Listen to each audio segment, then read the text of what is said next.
Go.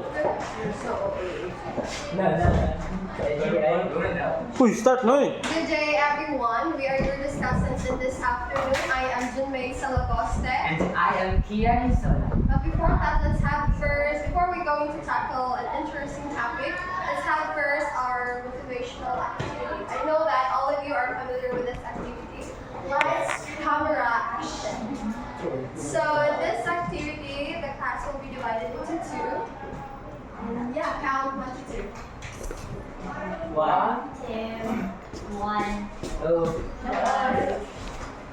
2, 3. 2, 1.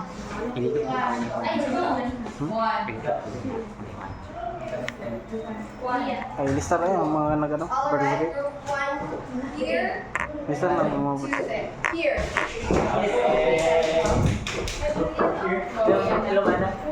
Ilista lang ano, participate.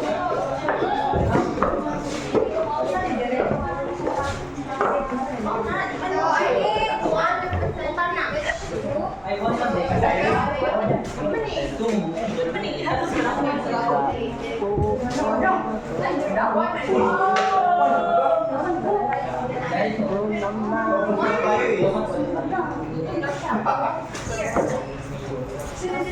How about right now?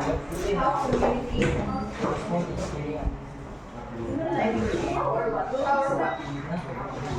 Or what? What community can do? What or how na siya, guys? So group 1, sa'yo na choose. How or what or how? Yeah.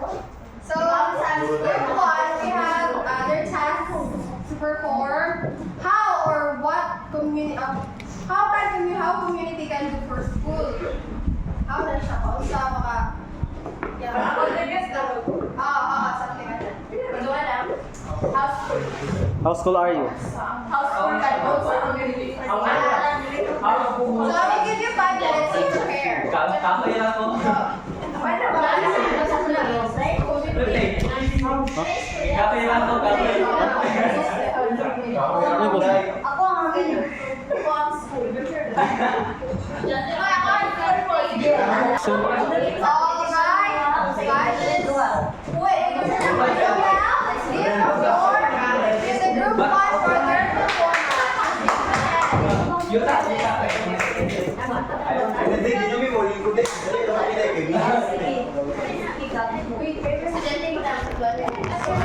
awa niya kayong video ko.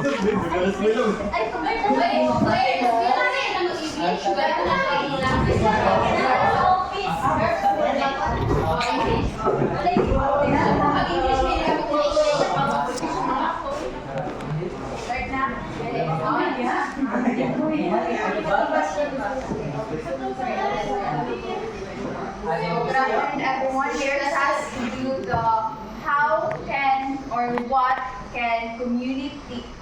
community can do for the school.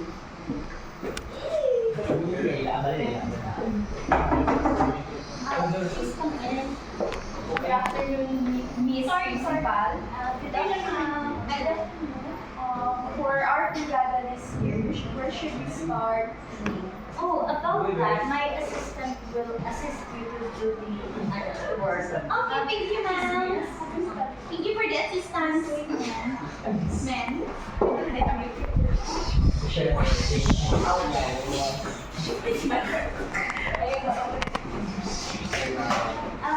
Good morning. Father and son. What can I do for you today? I am the senator of I would like to take a large money to build a new classroom in this That is so great, Mr. Paisan. and then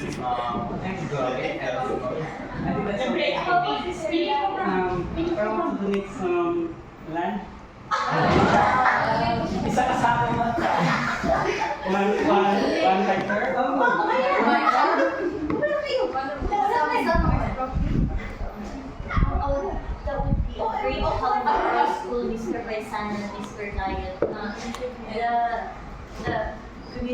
really original. Thank you.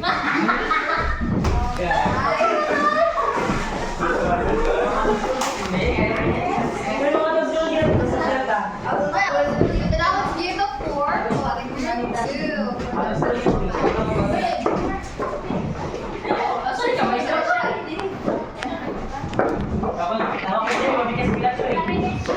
Okay, so good afternoon everyone. Today we are going to portray about how can or what are the ways that school contributed to the community.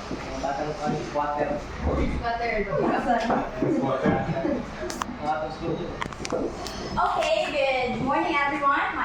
And once again, I am your teacher, and since midterm is really fast approaching, so I'm not going to require you a test, but instead we are going to go out in our school, and then we're going to visit the out of school youth so that we are going to teach them and give them some donations. Okay, so if you have something, for example, we have some old clothes or those clothes that you no longer wear. So I want you to bring that one tomorrow, and also you prepare yourselves for them because we are going to teach them some basic. Okay, so is it okay for you? Yes. Okay, so get ready because tomorrow is a big day. Tomorrow. Okay, class, let's go. Are you excited? Yes.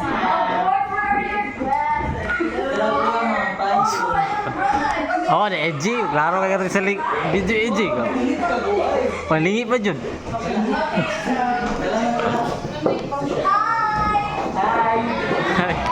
Ipangkuto mana? Okay, so Talikod mo eh.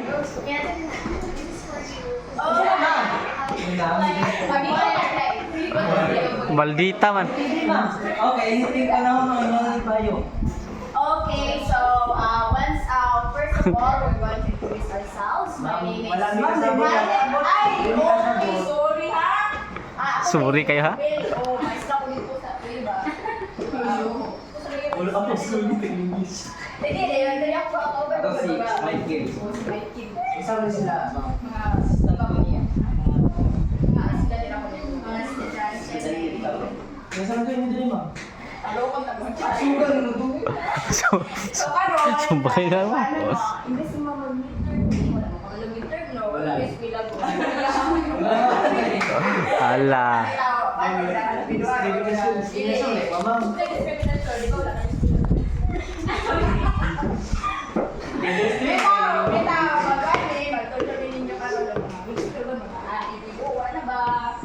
Ah. Gabay. Sige, gabay naman ka. Kung buwagan. Dayo na kami mga payo. Walang militan. Militan na ba? Sige, sunod na tayo tuloy. So, sige, sinulungan mo. Tulungan mo sila. Di ako maganda ng mga. Sige, Bro, musayaw.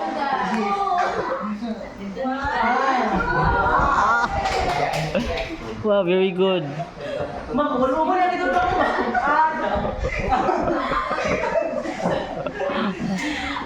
sige, so dapat mo. Wala, ma'am. Kaya nakakaroon, ma'am. Very good.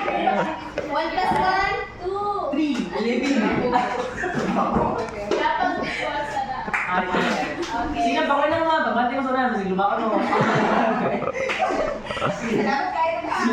Ilan na lugar? Mag-abot na sa... May sagot din.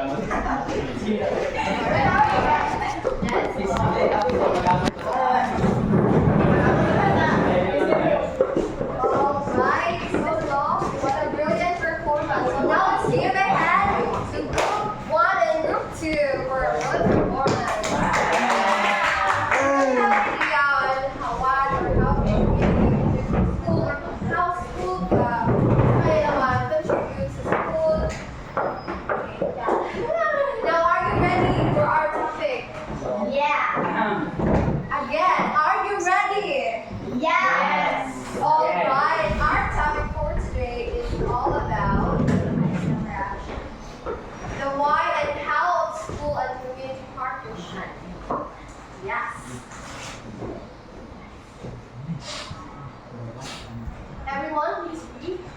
Opportunities for school community partnership. Partnership implies two parties helping each other. Both parties benefit. This means that if a school community partnership exists, both parties benefit from the relationship. Alright, so opportunities for school community partnership. But before that, let's define first what is partnership.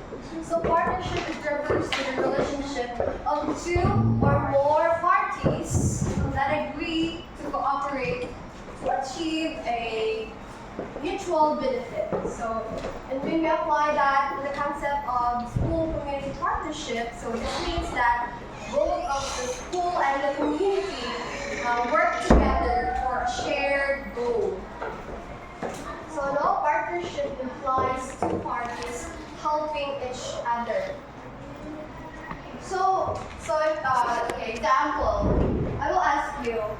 So we're talking about the school community partnership. If ever that was a partnership, do you agree nga ang usa lang maka-benefit, ang school lang maka-benefit, ang community lang maka-benefit? No. Yes. No. Because we have this partnership, they collaborate, that's like collaborative effort for them to have or to achieve mutual benefits. Now we have here what can the community do for schools. So we have there examples of what the community can do for schools. And one, please read. Brigada Escuela. This program engages all education stakeholders to contribute their time, effort, and resources in ensuring that public school facilities are set in time for the forthcoming school opening. It takes place more or less 2 weeks before classes begin in June. This is a school maintenance program that has been institutionalized since 2009 when WebDev issued WebDev Order number 100. Alright, number one that the community can do for school is Brigada Escuela. I know that all of you are familiar with this, particularly on the elementary and high school days that we have, diba? Yes. Yes. So, Brigada Escuela. So, this is a program in the Philippines that encourages all stakeholders that is involved in education to contribute their time, their effort, and resources in ensuring that public school facilities are set in time for the upcoming school year, of course. So, it is initiated, this Brigada Escuela initiated by the Department of Education in 2009, focuses on maintaining and improving school facilities. So Brigada Escuela, it is a collaborative effort where everyone in the community work together para ma-prepare and ready para ma-ready ang school for the upcoming school year. So it usually happens 2 weeks before classes start in June. Kaya diba usually sa before in the normal days that we had kay June kasagaran start ang atong classes. Yeah. So do you have question regarding this Brigada Escuela? Alright. Let's move on to the curriculum development and work experience programs. So I want Renee Tucker to please read curriculum development and share your little bit. Curriculum development. This can mean use of community resources for learning, museum, elders of the community as key programs in research or resource person in the study of local history. Let's say here's the curriculum development. Let's say for instance the museum, we can use that as our kanang dito ta makuha if there are kanang some ways na ikuan sa school na need na to i-find. Absolutely. So curriculum development, so it is this involves utilizing community resources for enhanced learning. So Renee Tucker said na ang example museum which is gamit natin siya for school purposes, di ba? And also, one of the curriculum development example, okay, itong task namin ka Sir Abole, di ba? We are tasked to to delve onto the history of our barangay or our community. Barangay, di ba? We are, ang atong gihimo is we ask some elders of the community in order for us to gather information, di ba? Dila mo kay, kita mo, kabalo ka sa atong history sa atong barangay, di ba? Para naman sa generation, ano? So, di ba, dili? So, that is how or what can community do for schools, so curriculum development. Now, number 3, work experience programs. Junior support. Please read and share. Work experience programs, business establishments, and offices in the community can serve as a training ground for learners. A concrete example is the work immersion required of senior high school students. So one of the community do for school is the work experience program. So as what we can say, especially in our municipality, so we have offices and we have a lot of business establishment where students can enhance their skills and their knowledge about a certain one. So for example, if you are a STEM student or mga young student, so you are going to be deployed in offices like in the municipality, sa mga offices. Yeah. Alright, so that's a good idea, Mr. Support. Work experience program. So we have there, the concrete example is work immersion. So it usually happens at grade 12. So work immersion. So this will give students a hands-on experience for them para ready for future, di ba? Say for instance, if you want to be a teacher, like that is all required. So, or if you want to be teacher, so the other work immersions is school, of course.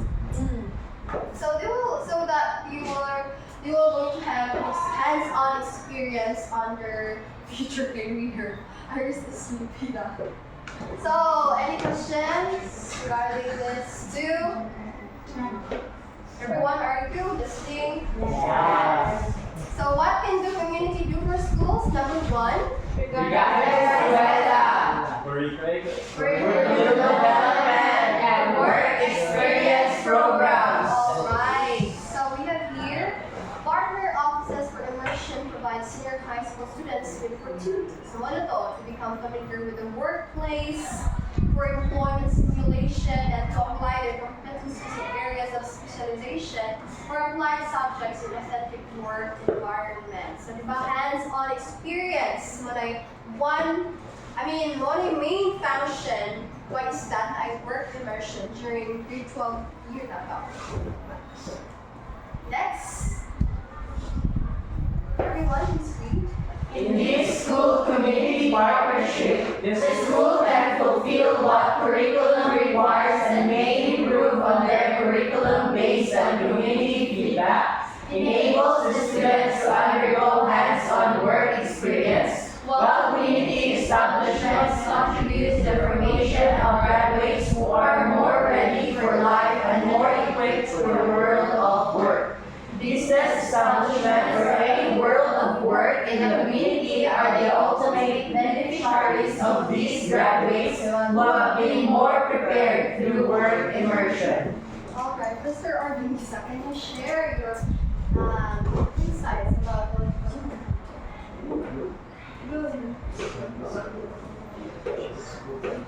So, just what the reporter said, partnerships can benefit both school and community because it will help those students or students to enhance their basic experience or knowledge about that certain area of their specialty. So partnership, so school community partnership, we have there, the school can fulfill what curriculum requires and may improve their curriculum based on the community feedback, which enables the students to undergo hands-on experience. Number 4, everyone, please read. Remediation and enrichment classes. Parents and retired teachers may be involved in the school reading remediation and learning enrichment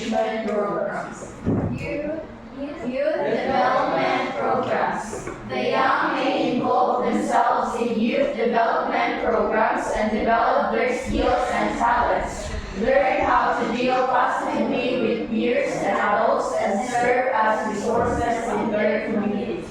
So it's a first communication and inclusion classes. So we have here parents and retired teachers may be involved in the school building communication and learning enrichment programs. So in this passion or what contribution to community school.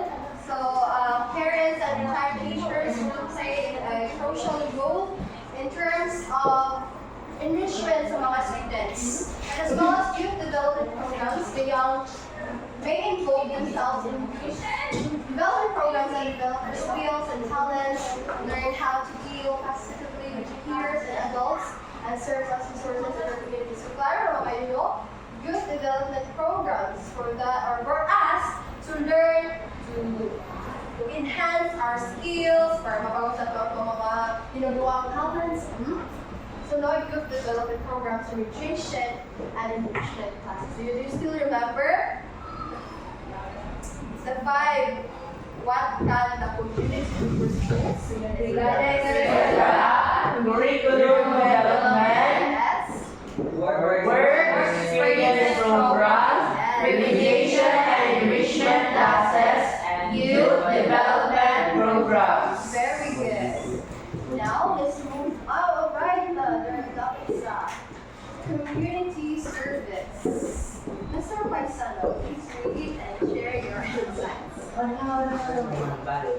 Community service. Examples of community service are students participating in tutorial programs, community reforestation programs, cleanup drive for a river, assisting in medical mission, schools have been involved in planning local celebrations, teachers managing programs, projects, activities, school band playing fiesta parade. Community service, one of the best examples here is the CWTS, the community welfare, wherein they help the community clean together, help to clean the surroundings of that specific community, and then I think that's all I can share. That's a good point, Mr. Paisano. So community service law, example ni Mr. Genji, is itong CWTS. Ito ba? CWTS. Community welfare. Yeah. Which mga students or community, thank you. No, community service. Our students participating in their programs. Pwede sa kitong kwarto, LTS na ito, reforestation, planting sa gampoy, and also, kato sa ampuan. Ito magkuhan sa bata out of school. What can school do? So now let's move on to what can schools do for communities in return. So schools may allow the communities to use school resources, and here are a couple of examples enumerated by the and primary school community partnership. Everyone, please read. Classroom used by community organizations for meetings. School used as a polling place and venue for medical mission, which may co-sponsor with a rural health unit. School used by the rural health unit for mothers, class, and child care. School used as an evacuation center. School facilities used for community assemblies. Alright, so what are mga list? So what can schools can do for communities in return? So classroom used by community organizations for meetings if ever go, that's like venue. So di ba pwede na ito magamit ang school?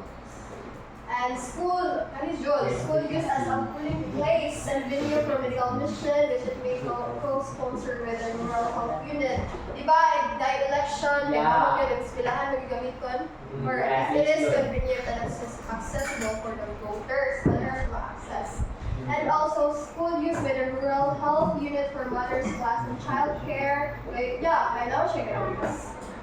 Accessible siya, and tako siya space. Di ba, school kayo, mabuti sila pa, paano, pwede na nurse room, So school use as an evacuation center. If na emergency, so magamit na doon school. Hindi lang po. Hindi mo isolation. Di mo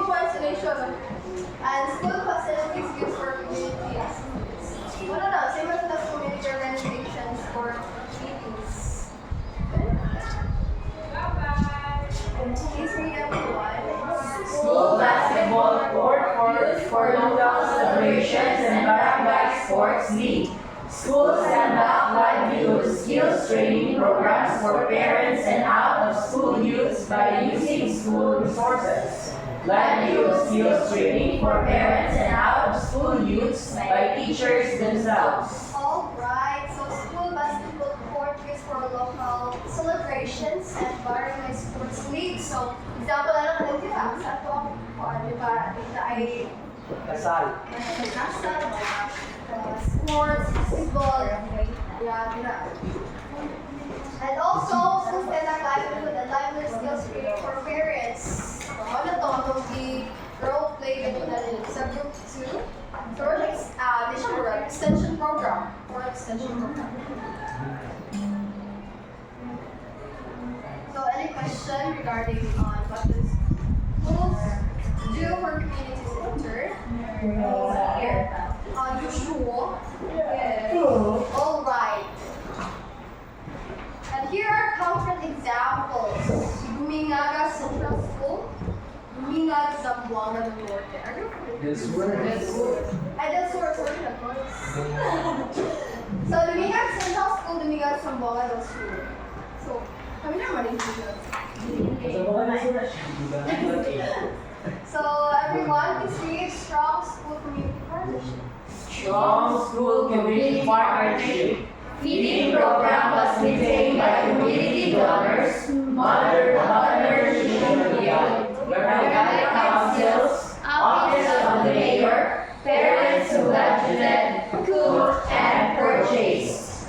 He taught classes, taught lectures on good manners and right conduct, drug addiction, child abuse, child welfare, municipal welfare and development office, municipal health office, conducted special classes on health and nutrition rights of the child. So, since we're talking about what the school can do for communities in return, so what are like examples? So, Gumingaga Central School, wherein nasa strong school community partnership, and one of the kanilang strong school community partnership is kanilang feeding program. Yeah. Yes, feeding program, and also feeding camp classes wherein CAPS lectures on good manners and right. I think dapat ni sa mga school, kanang ito mga like mga PNP, So, Red Cross. Red Cross. Sama kayo yung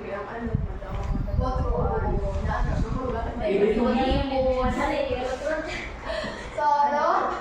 Gumingaga Central School, Gumingaga Zamboanga del Sur.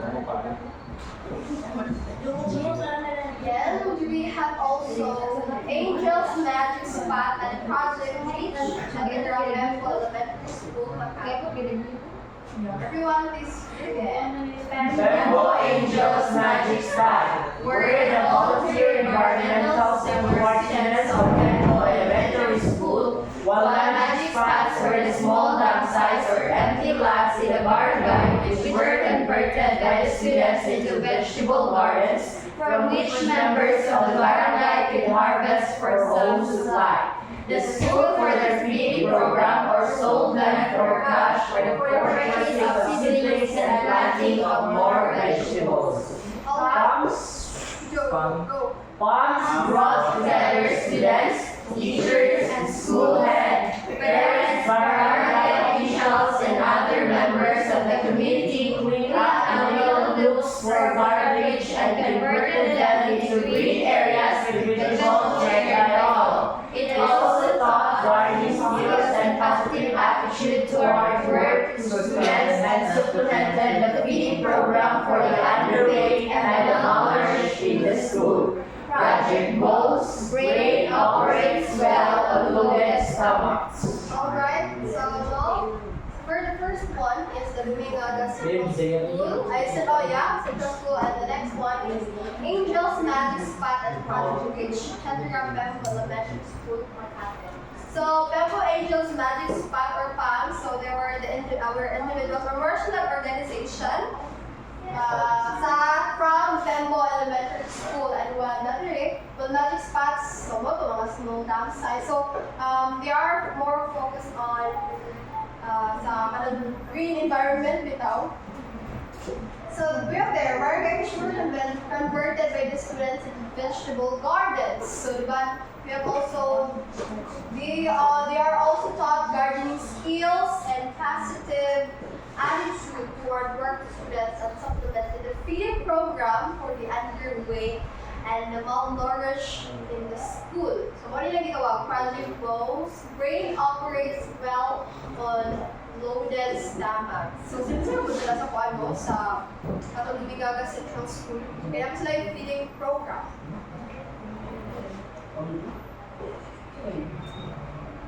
So another effective practice was Project Revitalize Enthusiasm for Assistance to Children of Humanity, which, what are the with that?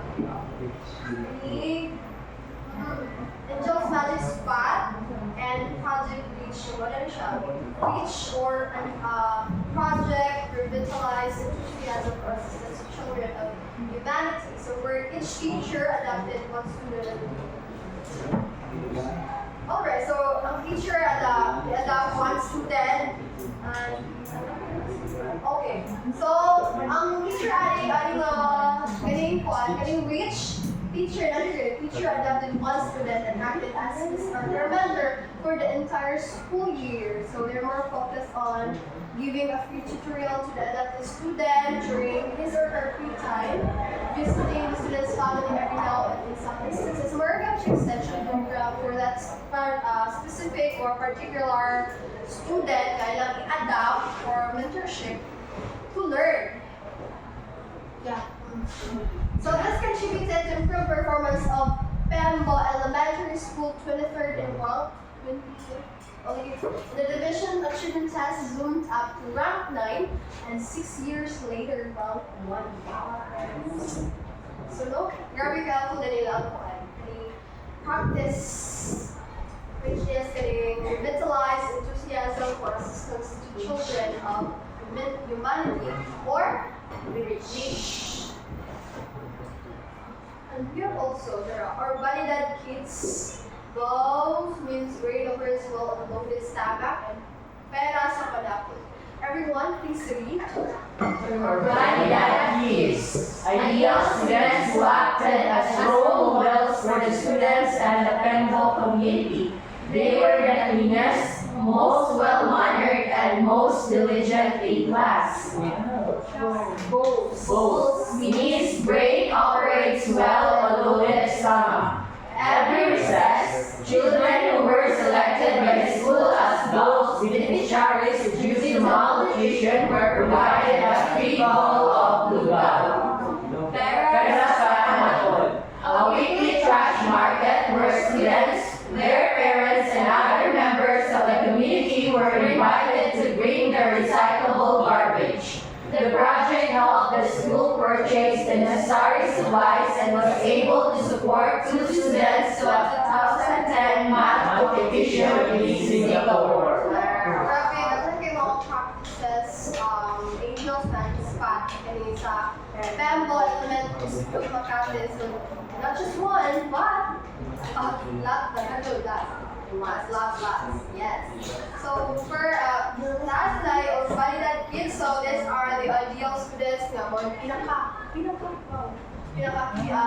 clean, most well-mannered, and most diligent in class, wherein they serve as the role model in that particular school, which is the Pembo Elementary School. So both means brain operates well unloaded. Sabi ko ito kanina na every recess, children were selected. Kaya mga underweight, mga malnourished students. So they are in every recess at the library bowl of lugaw. Yes. So what I both means brain operates well unloaded. Lastly, pera sa Panahon is a food cash market where students and parents and others okay. So ano sa pera sa Panahon? What is that? Anong ginawa siya pera sa Panahon? Pera sa mga tinatapon. Yes. Definitely kasi kailangan pagtapon ng cash sa mga recyclable. Lagi ka to. Makakwarta man sila, diba? So nakakaliktiri ka. The project helped the school purchase the necessary supplies and was able to for 2 students to attempt the math competition in Singapore. No, sabi yung pinapakita nito and how you can play community. Any questions? No. Alright, now let's move on to what is the sociological basis of school community partnership. And I will give the floor to Mr. Kian Hesula, who filled in this topic.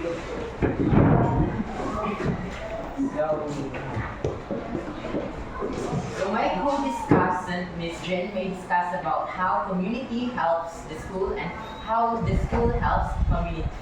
So my topic will be, everyone please read. What is the sociological basis of school community partnership? So what is it really? So I have here a question. Everyone. Which individual or institution bears the primary responsibility for the bringing up education of children? Miss Dawa. Miss Dawa. Who do you think, or which institution is responsible for the rearing and education of the children? I think it would be the school. Yes, it's the school. Yes. Any other opinion, Miss B? Which is the primary Parents. parents? Right. Who else? So let's find out if Miss Dawa school answer or Miss K's answer is correct. So, who is it really? The answer is School. Both of them. everyone. The rearing and education of the child is the primary obligation of parents. The school, the church, and other social institutions come into assist parents and families to fulfill their responsibility. That's right. So it is the parents or the family's responsibility to rear and educate their children. The school and other community institutions, and other institutions in the community are just to assist. So, next question. What are the barriers that hinder families to fulfill their irreplaceable obligation to their children, Miss Packer? Poverty. What else, Miss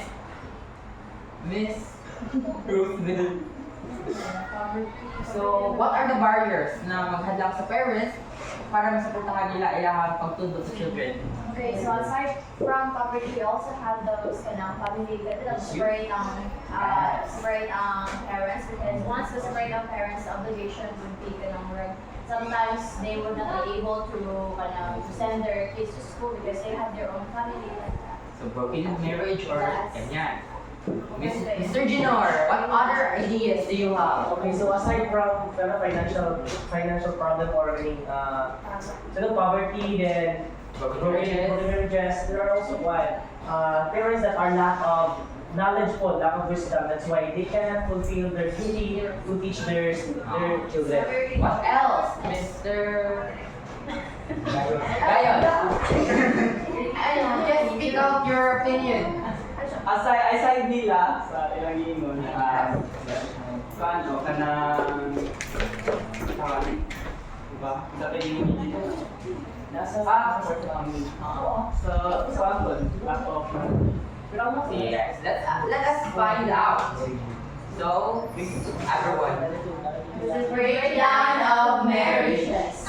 The demand for both parents to do work. The increasing number of families composed of single mother. Uncontrolled and unregulated use of technology. So, according to the book which I based my PowerPoint presentation, the breakdown of marriages is one of the reasons why parents fail to fulfill their obligations. So, of course, if broken marriage, depress a parent. So, instead of teaching the children the proper manners, ganyan, they will be abused because alcoholic na si mother or father, something ganyan. Next is the demand for both parents to do work. So due to poverty or due to our economic status, both parents are needed to work. So instead of teaching the children like manners and education, they are not able to fulfill them because they lack the time. Third, the increasing number of families composed of single mothers. So there are also many instances now na there is pregnant without marriage, or pregnant without knowing the father. So because of that, it's really hard for single parents or single mothers to work while teaching their children. And last, uncontrolled and unregulated use of technology. So, because our parents are busy, children are prone to accompanying their technology, and in their use of technology, they may be exposed to certain bad behaviors, obscene contents, and such that. So, ano siya? Mr. or Miss Iris, please read and give your insights. The functionalist theory states that the institution has performed their respective functions for the stability of society.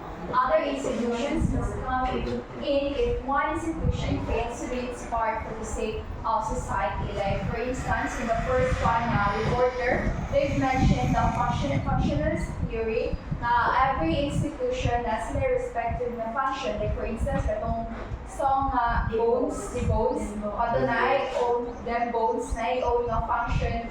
Ang every institution, then if one institution fail to do its job, its part, of course the other institution can support, can come to help the institution that fails to do its part. Thank you for that, Miss Iris. That's right. So, if according to the functional theory, if one institution fails its duties, then other institutions may come to help and assist the failed institution. So next. So, my question for Miss Leia. After the family, who is primarily responsible for the rearing and education of children? So, who do you think is it, Miss Leia?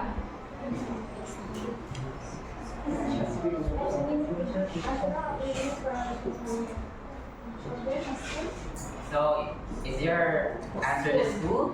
So, your answer is school. What else, Mr. Paisano? I think the teacher. Okay, so the teacher. So let's ask to find out. Everyone, please read. After the family, the primary institution responsible for the rearing and education of children is typically the school. While the family provides the foundational support and initial socialization for children, schools play a crucial role in the form of education, academic development, and socialization. So after the family note, the school is really the one responsible for the children's education. Right. That's right. So my question for you is it acceptable to depend solely on the school for the upbringing and education of children? Miss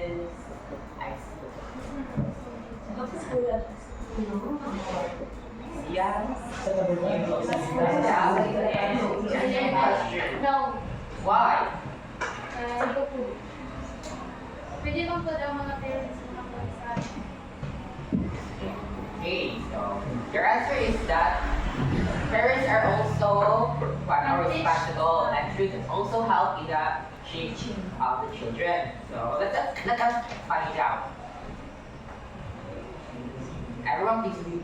Absolutely no. The African proverb, "It takes a village to educate a child," emphasizes that the responsibility for education extends beyond the school. Collaborative efforts involving community institutions such as churches, government, and non-profits are essential for addressing challenges in educating youth effectively.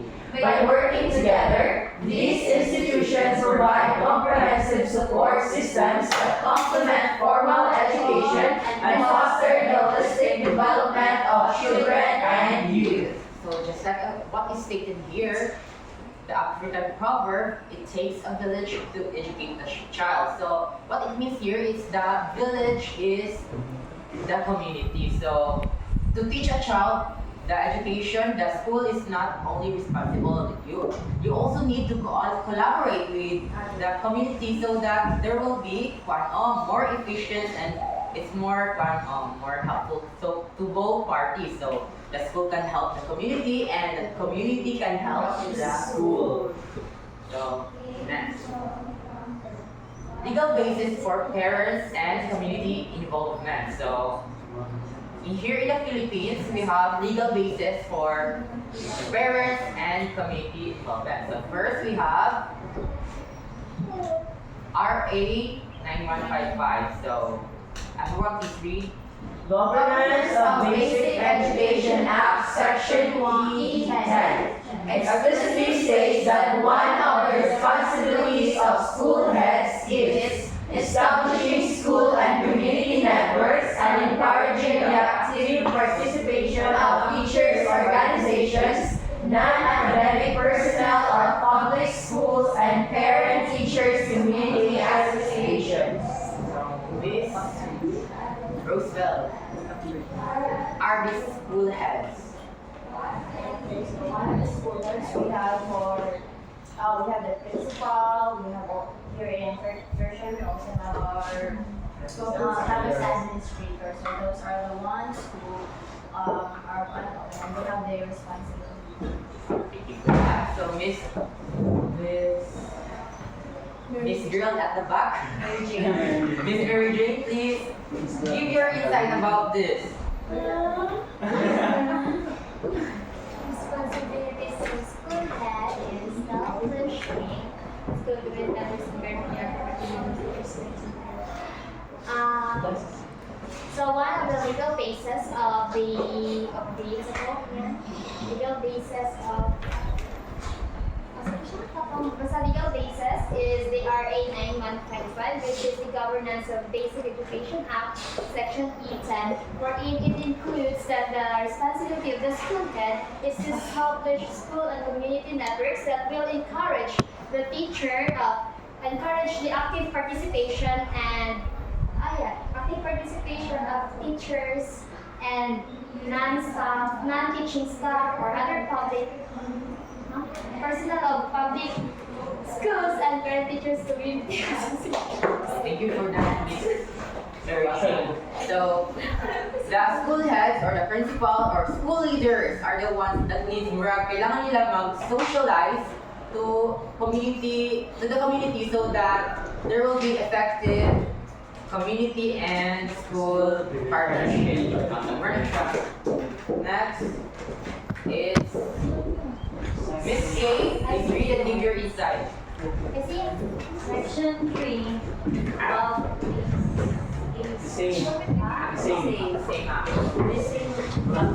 Section 3 of the same act encourages local initiatives for the improvement of schools and learning centers to provide the means by which improvements can be achieved and sustained. So it is stated there that it includes local initiatives. I think an example of this is could it include sa barangay lang? Yes. Mga barangay, like for example, na kay managers sa atong barangay and some of the, high school lang yan.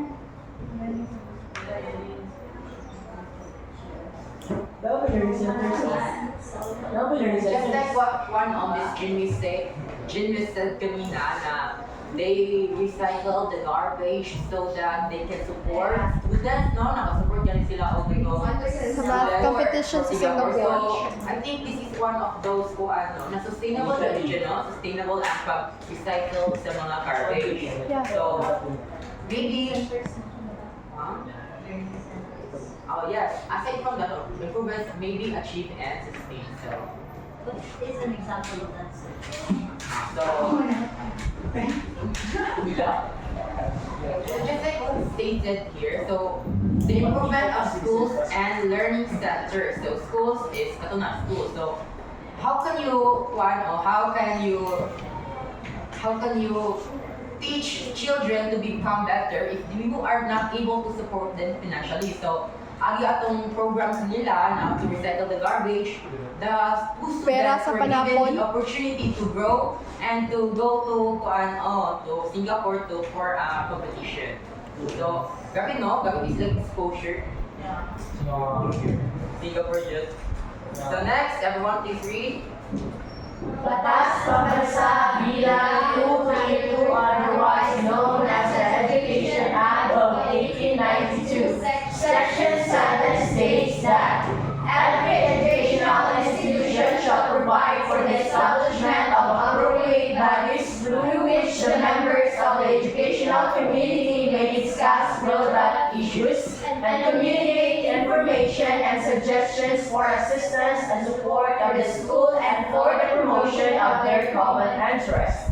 Representatives from each subgroup of the educational community shall sit and participate in these bodies, the rules and procedures of which must be approved by them and duly published. So, who do you think is this appropriate bodies in our school? Who are these appropriate bodies? Miss Leia, do you have any guess? Miss Roseville? Yes, the Supreme Student Government. So they are the ones responsible for that one. Where they represent the school in some way. What else? Mr. I think the associate, No. the person Maybe. Next. Iris. So the SSG, the God. No, what do you mean by God? Gender development. Yes, the gender and development is they represent the LGBT community and the women to know. So, for example, pwede po yung organization natin sa English. Linguistic congregation. And same with other organization. They represent the class or they represent a group of people in some way. So next, for assignment, we still have three law to discuss, So I want each group to report. I will be giving you the notes for your group presentation. That's all. Goodbye.